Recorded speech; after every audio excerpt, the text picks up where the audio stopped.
방금 소개받은 뮤비 디렉터의 안은영입니다. 반갑습니다. 네, 오늘 하루 너무 더웠죠? 비가 왔을 때는 비가 와서 그랬는데 또 그치고 나니까 더워서 아마 비즈니스 하시는데 많이 힘드셨을 것 같습니다. 그래도 우리가 너무 기특한 일들을 했던 것 같습니다. 저도 지난 3주간 이 책과 함께 실행하면서 어떠한 정보들을 더 많이 드리면 좋을까라는 생각을 했고, 또 여러분들도 집에서 복습하고 예습하고 하는 시간 동안 다시 한번 왜 영양이 중요한지 생각하는 그런 한 달이라는 7월의 시간이 되었던 것 같습니다. 이제 우리가 무엇을 했는지 이렇게 돌이켜보면, 현대인들이 자꾸 아파지는 이유, 산화 스트레스가 넘쳐나서다. 그리고 그런 산화 스트레스로 인해 생기는 여러 가지 위험한 질환들이 있었는데, 그 질병에 대해서 세포영양의학이 큰 도움을 주더라. 이걸 실제 환자들의 사례를 통해서 레이스탠드 박사님이 우리에게 증명을 해주었죠. 실제 우리도 내가 나의 가족이 영양제를 섭취하면서 또 주변 사람들이 영양제를 섭취하면서 건강에 큰 도움을 받은 사례들을 많이 가지고 계실 거예요. 우리는 의료 회기를 하는 의학자들은 아니지만 마찬가지로 우리 일상에서 그런 경험들을 충분히 많이 해왔다라고 생각이 됩니다. 오늘은 이렇게 좋은 사례를 가지고 현장에 나가서 비즈니스를 할 때 많이 부딪히는 부분에 대해서 레이스핸드 박사님이 명확하게 정리를 해줍니다. 오늘 하는 이 4주차의 내용들은 여러분들이 정확하게 기억하고 계셔서 실제 현장에서 뭔가 반대되는 의견에 부딪혔을 때 적극적으로 이야기하시면 좋을 내용들이 오늘 4주차 내용에 이제 포함이 되어 있다 할 수 있겠습니다. 대목부터가 16장에서 영양보조제에 대한 의사들의 편견이 있습니다. 제목만 봐도 헉하시죠. 이거 어떻게 깨트려야 될까? 사실 우리도 처음에 영양제라는 걸 만났을 때 호기적이거나 먹으면 엄청 좋겠지라는 생각보다는 반신반의하면서 섭취를 다시 시작하셨을 거예요. 저 역시도 그런 사례였고 먹어보니 괜찮네. 다른 사람들도 먹어보니 괜찮네. 그리고 우리가 영양학적으로, 과학적으로 다 따져보니 믿을 수 있겠구나라는 확신이 들었던 것처럼 이런 부분들이 경험하지 않은 부분에 대해서는 모든 일반인들, 그들이 의사여도 일반인들도 쉽게 믿고 따르기는 어렵다라는 걸 우리가 모두 나의 경험 속에서도 알 수 있었던 것 같습니다. 레이스탠드 박사님도 식료품, 우리가 음식으로 먹는 거지 그걸 굳이 영양 보충제를 통해서 건강하겠다라고 할 필요가 없다. 돈 낭비다라는 얘기를 했고 그것에 대해서 반대하는 사람들에게 오히려 비타민이나 영양제 같은 거 섭취했을 때 안 좋아졌던 사례들을 이야기하면서 굉장히 부정적인 사람이었던 거죠.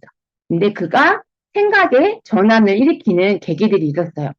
본인의 눈으로 직접 가족이 영양제를 먹으면서 회복된 걸 눈으로 확인했고 그걸 다시 본인의 환자들의 사례를 통해서 재차 확인을 하게 되고 도대체 어떤 원리에서 되는 건지 하면서 과학적으로 집중해서 공부를 하기 시작하고 그 영양의학이 어떤 원리로 사람의 건강을 회복시키는지에 대한 것들을 얻어낸 거예요. 근데 이것보다 더 중요하게 그가 영양에 대해서 절대 놓치고 가면 안 된다라는 확신을 갖게 된 건 바로 우리 현대인들의 식단의 그리고 식품의 질에 엄청난 과거보다 지금 현재는 너무나도 빈약한 상태라는 것을 인지하면서라는 거죠. 우리 여기서는 이제 미국인의 식사를 얘기했지만 미국도 마찬가지고 우리 한국도 마찬가지라는 거예요. 우리가 음식을 오늘 점심에 먹은 거, 저녁에 먹은 거 떠올려 보고 또 맛집을 찾아서 1시간씩 대기를 하면서 음식을 골라서 먹은 것들을 살펴보면 눈에 봐도 건강한 것도 있을 수 있지만 대부분은 내 입을 즐겁게 하는 식품들이 많이 있다라는 거죠, 음식들이. 결국은 하루에 5접시 이상의 야채 또 과일을 먹어야 되는 거 우리 모두 학교 다닐 때부터 들어와서 알고 있지만 내가 아는 것을 실천하고 행동하는 것은 또 다른 문제라는 거예요. 많은 현대인들이 미래의 건강, 나의 건강을 위협하는 것에다가 계속 투자를 하고 있다라는 거예요.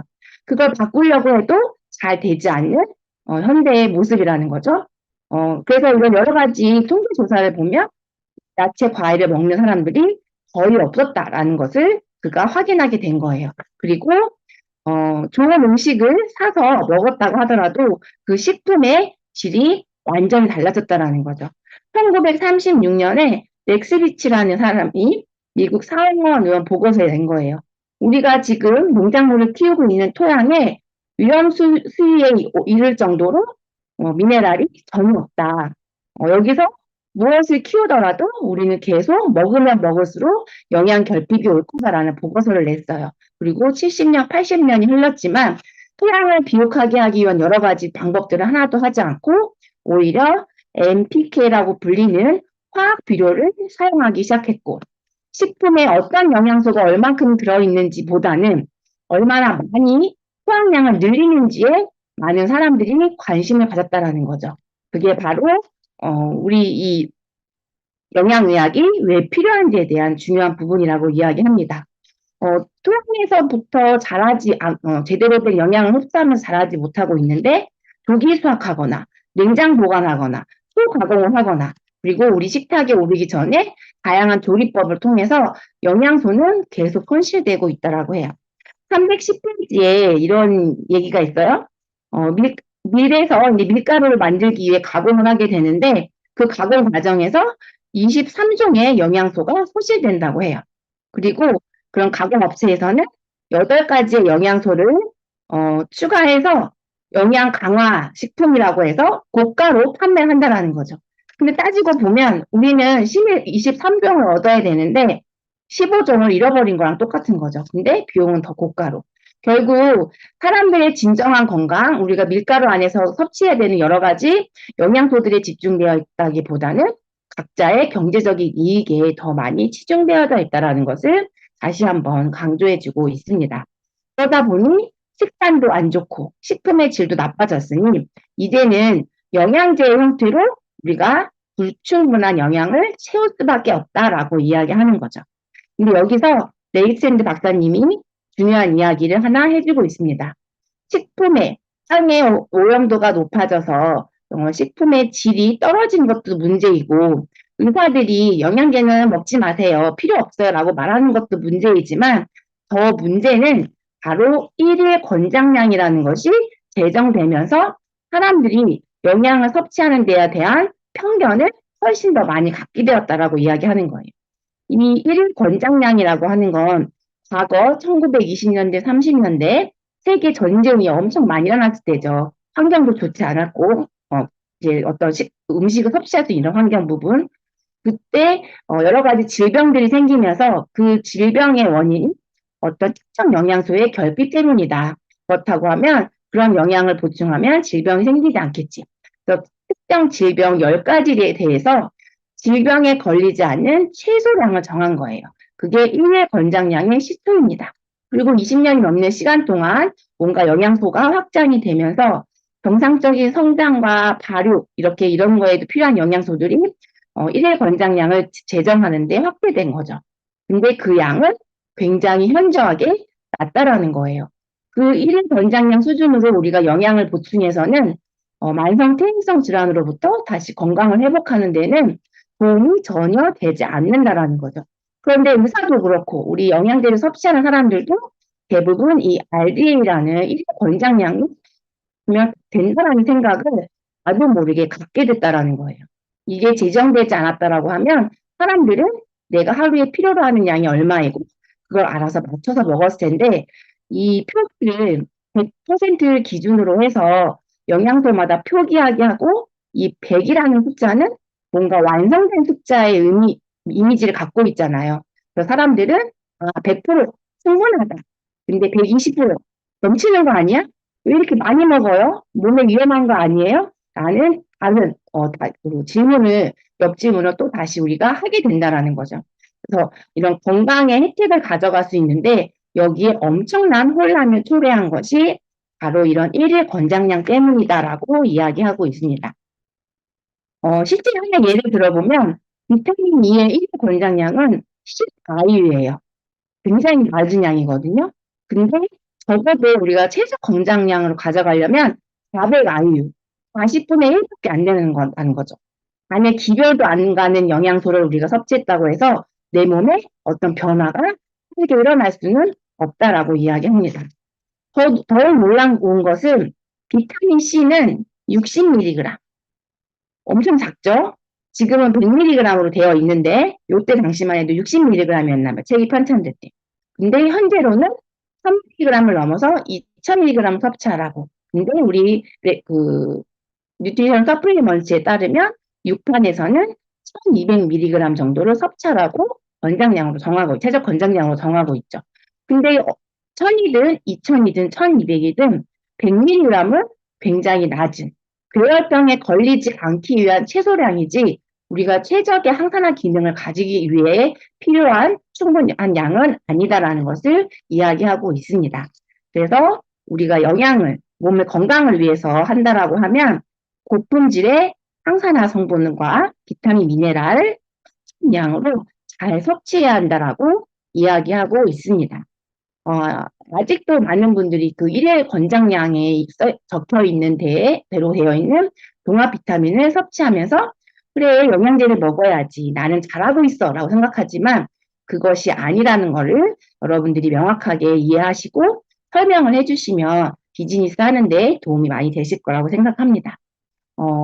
100%보다 높으면 위험한 거 아니에요? 너무 많은 거 아니에요? 라는 질문에 대해서 네일샌드 박사님이 영양제는 많이 먹어도 괜찮다.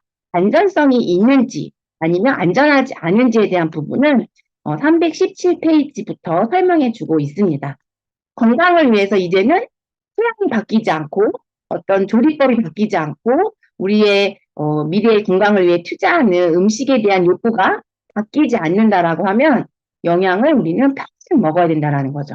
그렇다면 평생 먹는다라고 하면 부작용이 생기는 독성이 있는 것들이 아니라 안전한 것을 먹는 것은 당연하다. 그러면 어떤 영양소에 안전하지 않은 것이 있는지 아니면 모두 안전한지 그 부분에 대해서 대표 영양소들에 대해 설명해주고 있어요. 비타민 A는 우리가 모두 알고 있는 것처럼 하루에 5만 IU 이상 섭취를 지속적으로 하게 되면 간에 이상을 일으킬 수 있다. 피부 건조, 두통 여러 가지 질환이 올 수 있다라고 이야기합니다. 오히려 비타민 A로의 형태보다는 안전한 베타카로틴, 유해성이 하나도 없는 베타카로틴으로 먹으면 된다라고 이야기하죠. 실제로 비타민 A를 이렇게 고함량으로 넣는 회사들은 별로 없어요. 근데 제가 한국에서 생산되어지고 판매되어지고 있는 240여 개의 업체의 종합 비타민을 봤을 때 이유 없이 비타민 A를 아주 많이 넣어놓은 회사도 있었어요. 그런 회사에 대해서는 우리가 분별할 수 있는 눈이 있어야 할 것 같습니다. 비타민 E도 10IU가 1일 권장량이었는데 400IU는 먹어야 되고 3200IU를 먹어도 괜찮다. 오히려 건강에 유익한 결과들이 나왔다라고 합니다. 지용성 비타민이지만 안전하게 섭취할 수 있다라고 얘기했고 비타민 C에 대해서는 신장 결석과 관련돼서 오해들이 많이 있었죠. 하지만 최근에는 옥살산 나트륨에 의해 생기는 거고 그건 비타민 C와 상관없다라고 이야기하고 있습니다. 오히려 채소나 이런 거에 들어있는 옥살산이 잘 배출되지 않고 몸에서 잘 만들어지면서 미네랄 결핍을 미네랄 흡수를 방해하고 미네랄 결핍을 야기시키고 이게 오히려 칼슘이 부족해서 뼈에서 나온 칼슘 때문에 우리 악성 칼슘이라고 얘기하죠. 이런 것들이 건강에 미치는 영향인 거지 우리가 칼슘제를 더 많이 먹어서 아니면 비타민 C를 많이 먹어 생기는 신장 결석이 아니다라는 걸 또 한번 말씀드리고 넘어가도록 하겠습니다. 비타민 D에 대해서는 지용성 비타민이고 1500IU를 하루 넘지 않게 섭취하라고 하고 있지만 이것도 부족하다라고 하죠. 아이들도 2000, 임산 같은 경우는 2500에 3000 많은 양을 섭취하라고 지금은 권장하고 있어요. 93% 이상의 사람들이 부족한 영양소가 비타민 D이기 때문에 이 또한 우리가 크게 염려하지 않고 드실 수 있다라고 이야기합니다. 비타민 B3로 알려져 있는 나이아신은 콜레스테롤을 제거하기 위해서 스틴 계열의 약물과 함께 많이 처방되어지고 있는데 얘를 고함량으로 먹으면 좋지 않다라고 이야기합니다. 그럼 헬스팩에는 비타민 B군이 많이 들어있는데 이 B3는 어떨까? 권장량 기준으로 133%가 들어있어요. 아주 적당한 어떻게 보면 그냥 우리의 필요한 양만 들어있는 거고 과하게 들어있지 않기 때문에 여러분들이 헬스팩에 들어있는 비타민 B군 하면서 합쳐서 10%에 너무 이렇게 하시지 않아도 된다라는 걸 여기서 말씀드려 봅니다. 그리고 비타민 B6도 10%를 우리는 헬스팩에 표시되었지만 그람수로는 16mg이고 이렇게 고용량 2000mg에는 훨씬 높지 않은 비율이라는 거. 그래서 이렇게 2000mg씩 넣는 회사들이 있을까 하지만 그런 회사들의 제품들이 출시되어서 판매되어지고 있기 때문에 이 책에서 이렇게 이야기해주고 있습니다. 엽산, 콜린, 칼슘, 요오드 이런 영양소들도 우리가 모두 부작용이나 독성 없이 안전하게 섭취할 수 있다고 합니다. 요오드에 대해서 갑상선과 관련해 요오드 먹으면 갑상선 질환이 오히려 생긴대요 라고 이런 또 오해들을 많이 하고 계시는데 헬스팩에 들어있는 요오드의 양은 하루 필요한 그냥 일일 권장량 수준으로 되어 있습니다. 하루 두 포에 100%. 근데 실제 과하게 먹는다라는 건 헬스팩 한 포, 10포를 먹는 거랑 똑같은 750 마이크로그램이기 때문에 헬스팩에 들어있는 요오드가 우리의 건강에 이상을 미칠 만큼 고함량으로 들어있지 않다라는 거 여러분들 또 이해하시면 좋을 것 같아요. 주의해야 될 성분이 바로 철분이죠. 이 철분을 종합 비타민에 넣어서 섭취하는 것보다는 의사의 처방하에 일시적으로 우리가 섭취할 필요가 있는 거지. 오히려 어떤 그 세포의 산화, 간이나 혈관에 좋지 않다라고 이야기하고 있습니다. 그래서 비타민 A와 철분에 대해서는 우리가 좀 주의를 해야 하지만 나머지 영양소들에 대해서는 안전하게 섭취하면 된다. 그리고 그 최대 용량이 우리가 일일에 섭취하는 것보다 굉장히 높은 함량이기 때문에 그 정도로 우리가 영양제를 통해서 섭취할 수 있는 한계는 없다. 걱정할 필요가 없다라고 이해하시면 좋을 것 같습니다. 네이샌드 박사가 의사들이기 때문에 환자들이 건강과 관련돼서는 많은 질문을 한다는 거죠. 그리고 그들은 모든 걸 알고 있다라 생각하고 그러면 의사들은 책임감을 가지고 만물 박사가 돼야 된다라고 이야기합니다. 그냥 본인이 알고 있는 분야만이 아니라 영양의학이 또 영양제가 지금 필요하다라는 부분에 대해서도 꼼꼼하게 비판적이지만 회의적이지만 내가 객관적인 자세를 가지고 공부를 하라고 이야기해주고 있습니다.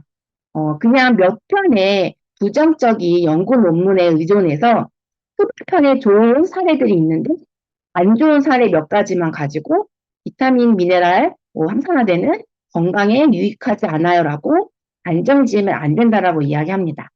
부정하는 연구, 핀란드 연구, 카렌 연구, 의사 건강 연구 이렇게 여러 가지 사례들을 대표적인 부정적인 사례 연구들을 이렇게 나열해주고 있는데 이 내용들을 보면 어떠한 그 실험군들을 모집했는지 또 몇 년의 기간 동안 했는지 그리고 단일 영양소를 했는지 이런 과정들이 정확하지 않다라는 거죠. 실험을 해서 좋은 사례가 나온 경우 좋지 않은 사례가 나온 경우들을 분석을 해보면 그 실험에 쓴 영양제의 종류가 완전히 다르다라는 거예요. 천연 원료, 합성 원료도 다르고 또 특히 비타민 E 같은 경우에 우리는 무조건 천연 비타민 E를 섭취하라고 하는데 합성 원료에 비타민 E를 쓴 사례들도 있다라는 거죠. 무엇보다 중요한 거는 우리 몸속에 필요한 모든 영양소들은 하나나 개별로 작동하는 것이 아니라 종합적으로 한다라는 거예요. 뼈에 골다공증이 생겼는데 칼슘만 아무리 먹어도 안 된다고 얘기했죠. 비타민 D도 필요하고 마그네슘도 필요하고 여러 가지 단백질도 필요하고 하는데 골다공증이 왔다고 해서 칼슘만 먹는 거 왜 골다공증 개선이 안 되죠? 라고 하는 건 부분만 보는 일이라는 거예요. 그럼 우리가 임상 연구, 영양에 대해서 임상 연구를 하고 사람의 건강, 질병을 예방하는데 어떠한 효과가 있는지 본다라고 하면 종합적인 영양을 가지고 또 최적의 용량으로 실험군을 설정해서 해야지. 그것도 기간이 우리가 보통 질환은 10년에서 20년 걸린다라고 하면 그 정도의 긴 기간 동안 연구가 되어져야 하는데 그렇지 않은 경우들이 많다라는 거예요. 그래서 의사들이 했다라고 해서 전문가들이 분석했다고 해서 그 데이터들을 우리가 모두 신뢰할 것이 아니라 비판적인 시각을 가지고 봐야 한다라고 얘기해주고 있습니다. 우리 여기 16장의 이제 마지막 우리 332페이지에 이런 부분들을 이제 이야기해주고 있습니다. 나는 의사들에게 열린 마음을 가진 회의론자가 되어 영양보조제를 통해 자신이 환자들에게 제공할 수 있는 혜택을 검토하도록 촉구한다. 본인이 그동안 하지 못했던 부분을 바꿔서 인식을 전환시키고 많은 사람들에게 도움을 줬던 부분들에 대해서 강한 확신을 가지고 나와 같은 이런 의료진들이 이런 마음을 가졌으면 한다라는 간절함을 이 332 마지막 페이지에 이야기해주고 있습니다. 네, 이제 우리 영양학 가이드에서 이야기해줘야 되는 부분들을 다 정리를 했어요. 이제 17장 종합편입니다. 여러분들이 그동안 읽었던 내용들을 다시 한번 상기시키면서 정리하는 시간 가지면 좋을 것 같습니다. 우리도 영양제를 먹으면서 건강해졌던 순간 이거 뭐야? 진짜 신기한데 기적과 같은 일이야라고 느꼈는데 이 초자연적인 신의 기적은 진짜 기적이라는 것이 아니라 우리 몸이 갖고 있는 본연의 자연 치유력이라는 거죠. 그 자리에 있었는데 우리가 인정하지 않을 뿐이었고 현대에 와서 이 영양이 너무나도 중요해진 상황이 만들어졌다는 거죠. 그래서 과거에도 음식이 너무 중요하고 음식으로 고치지 못하는 질병은 약으로도 고칠 수 없다라는 말이 있었던 것처럼 좋은 음식을 먹으면 건강을 유지할 수 있었는데 지금은 좋은 음식과 더불어서 부족한 영양을 보충을 해줘야 된다라는 사실인 거죠. 그래서 이걸 우리 초자연적인 기적이라고 하지만 우리 몸이 갖고 있는 우리 몸의 능력이다라고 보시면 좋을 것 같습니다. 그래서 의사들이 환자들을 진료할 때는 약물도 중요하고 그걸 버텨낼 수 있는 건강한 면역계도 필요한데 이 건강한 면역계를 가져가도록 도와주는 게 바로 영양의학, 보안의학이다라고 이야기하고 있습니다. 그리고 건강한 사람은 이렇게 영양 보충제를 통해서 건강을 유지하면 되지만 이미 퇴행성 질환으로 건강이 많이 손상받으신 분이라고 하면 최적의 항암물을 섭취하라고 이야기하는 거죠. 그래서 뒤쪽에 보시면 340페이지에 포도시 추출물을 추가적으로 최적 화물질을 섭취해라.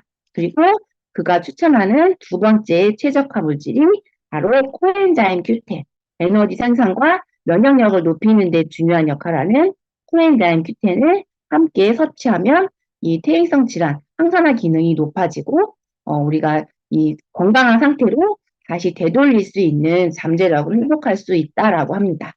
그리고 너무나도 중요한 부분 335페이지에 세포 영양은 단순히 모든 영양소를 최적 용량으로 세포에게 공급하는 것이다. 그러면 세포는 정말 필요하고 필요하지 않은 것을 고를 수 있다. 따라서 세포에게 어느 영양소가 결핍되어 있는지를 우리가 한치면서 알아볼 필요가 없다라는 거죠. 그냥 공급해주고 세포가 알아서 취사 선택하는 자신이 그냥 그 일을 하도록 주면 된다라고 이야기합니다. 그러면서 예시로 우리가 팬을 만들 때 제빵기에다가 이렇게 팬 되어져 있는 거 넣으면 물 넣고 하면 완성된 맛있는 팬이 만들어지죠. 근데 내가 그걸 전문가도 아닌데 알아서 이렇게 하겠다라고 밀가루 넣고 이스트 넣고 소금 넣고 하다 보면 맛있는 빵이 만들어지지 않을 수 있다는 거예요. 그리고 그 양도 정확하게 우리가 알맞게 넣지 못할 수도 있다는 거죠. 그래서 우리 제빵기가 알아서 하듯이 우리 몸의 세포들이 알아서 하도록 우리가 할 일은 최적의 영양을 공급하는 거다라고 이야기해주고 있습니다. 이제 그럼 영양을 우리가 보충해야 되는 게 너무나도 당연한 상황이 됐고, 그러면 이제 어떤 영양제를 어떻게 선택해서 먹을 거냐에 대한 기준을 레이센드 박사님이 346페이지에서 이야기해주고 있습니다. 영양보드 선택할 때 꼭 따라야 할 기본 지침이 몇 가지 있다. 첫 번째, 한두 정에 담아있는 양은 부족하다. 최적 용량으로는 한두 정에 담을 수 없다. 적어도 4개에서 8개의 정으로 구성되어져 있는 종합 비타민이라고 하면 그것은 충분한 양을 담아 있고 있을 확률이 높다. 그리고 항산화제가 많이 들어있는 것들을 선택해라라고 이야기합니다. 그리고 세 번째, 아주 길게 설명을 했는데 회사를 보라라고 이야기합니다. 제조사. 그 제조사가 OTC 일반 의약품을 생산하는 의약품 수준의 보조제를 만들어내고 있는 시설에 사는지, 또 회사의 모든 정보를 공개하고 있는지, 성분을 다 공개하고 있는지, 그 한 나라에서만 판매하는 게 아니라 전 세계적으로 판매하고 있다면 각 나라에서 정한 규정들을 다 따라오기 때문에 훨씬 더 믿고 신뢰할 수 있는 고품질의 영양제의 확률이 높다라고 이야기합니다. 무엇보다 제3 인증서를 가지고 있다라고 하면 더 신뢰하고 객관적이다라고 우리가 이해할 수 있다라고 이야기합니다. 그리고 마지막 네 번째로 영양제를 먹었는데 녹아서 우리 몸에 흡수가 되고 세포 안으로 들어가져야 되잖아요. 그런데 많은 영양제가 이렇게 알약, 병제 형태로 되어 있다 보니까 녹지 않는 것도 있습니다. 모든 의약품은 바로 USP, 한국에서는 KSP를 통과해야 되는데 녹아서 흡수되는지 여부를 판단하는 역할이 주 기능이에요. 그럼 USP, KSP의 합격점을 받아야만 우리가 먹었을 때 몸 안으로 들어올 수 있는 영양제다라고 네 번째 조건으로 이야기하고 있습니다. 실제로 녹지 않은 영양제들, 엽산제가 9개 중 3개만 녹고 나머지 6개는 녹지 않았다라는 거죠. 그런 엽산제를 먹은 임산부들은 도움을 받지 못했을 거예요. 그리고 오래전 뉴스지만 보통으로 응급실에 실려갔는데 CT를 찍으니까 장에 병제가 하나 있는 거죠. 언제 먹었는지 모르는 칼슘제가 장에 끼어서 염증을 만들고 복통을 유발했던 거죠. 그런 것들을 우리가 지속적으로 섭취한다라고 하면 뼈 건강을 위해서 또 항산화를 위해서 영양제를 섭취했는데 그런 것들이 우리 몸에 하나도 쓰이지 않을 수 있다라는 거죠. 이런 네 가지들을 꼼꼼히 비교하고 우리가 선택한다라고 하면 과대 광고를 깨뚫고 우리를 혹하게 하는 그런 광고들이 많잖아요. 그걸 뚫고 우리의 진짜 건강을 챙겨줄 수 있는 완성된 완전한 그 제품을 선택할 수 있다라고 이야기해주고 있습니다. 그리고 이렇게 완전성과 이 제품을 잘 선택해서 섭취하게 되면 우리는 모두 죽을 때까지 건강하게 잘 살 수 있을 거다라고 351페이지 마지막 줄에 적고 있습니다.